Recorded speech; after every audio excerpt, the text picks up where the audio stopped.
یہ سنن دارمی اور مشکات شریف کی حدیث مبارکہ ہے۔ روایت کرنے والے حضرت عبداللہ بن عمر بن عاص رضی اللہ تعالی عنہ ہیں۔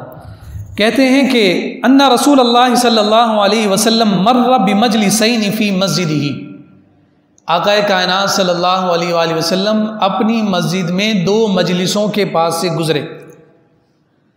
کہتے ہیں فقال کلاہما علی خیر، تو حضور علیہ الصلوۃ والسلام نے فرمایا کہ یہ دونوں مجلسیں خیر والی ہیں، اور ساتھ فرمایا وَأَحَدُهُمَا أَفْضَلُ مِنْ صَاحِبِهِ، لیکن ان دونوں میں سے ایک دوسرے پر فضیلت رکھتی ہے۔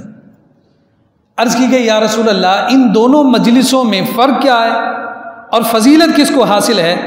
فرمایا کہ اما هؤلاء فيدعون الله ويرغبون الیہ، فرمایا ایک مجلس وہ ہے جو اللہ سے دعا مانگ رہی ہے، ایک مجلس وہ ہے کہ جو اللہ سے دعا مانگ رہی ہے، رب کا ذکر کر رہی ہے، استغفار کر رہی ہے۔ فَإِن شَاءَ أَعْطَاهُمْ وَإِن شَاءَ مَنَعَهُمْ، یہ اللہ کی رحمت پر ہے، ان کے ذکر، ان کے استغفار، ان کی دعا کو قبول کرے، انہیں عطا کر دے، یا پھر منع کر دے کہ میں تمہیں عطا نہیں کرتا۔ اللہ کی رحمت پر وہ انحصار کیے بیٹھے ہیں کہ باری تعالیٰ تیری بارگاہ میں ذکر کر رہے ہیں، مناجات کر رہے ہیں، استغفار کر رہے ہیں، دعائیں کر رہے ہیں، رب چاہے گا دے دے گا، رب چاہے گا نہیں دے گا۔ اور ساتھ فرمایا اما ہؤلاء فیتعلمون الفقہ او العلم، اور فرمایا یہ جو دوسری مجلس ہے، فرمایا یہ اللہ کا دین سکھا رہے ہیں، دین کے مسائل سکھا رہے ہیں، علم کی باتیں سکھا رہے ہیں۔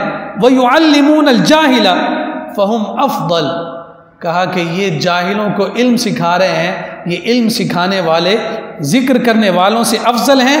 اور پھر حضور نے فرمایا وَإِنَّمَا بُعِثْتُ مُعَلِّمًا، یہ جو علم سکھا رہے ہیں یہ جان لو میں بھی معلم بنا کر بھیجا گیا ہوں۔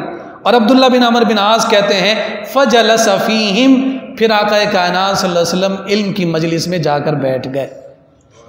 تو اس سے آپ اندازہ لگائیے کہ علم کی اہمیت اور تعلیم اور تربیت کا جو اسلوب، رنگ ڈھنگ اور ڈھب آقا کائنات صلی اللہ علیہ وآلہ وسلم عطا فرما رہے ہیں، وہ اس انداز سے ہے کہ اللہ کے ذکر کی مجلس سے علم کی مجلس کو اہمیت اور فوقیت دی گئی۔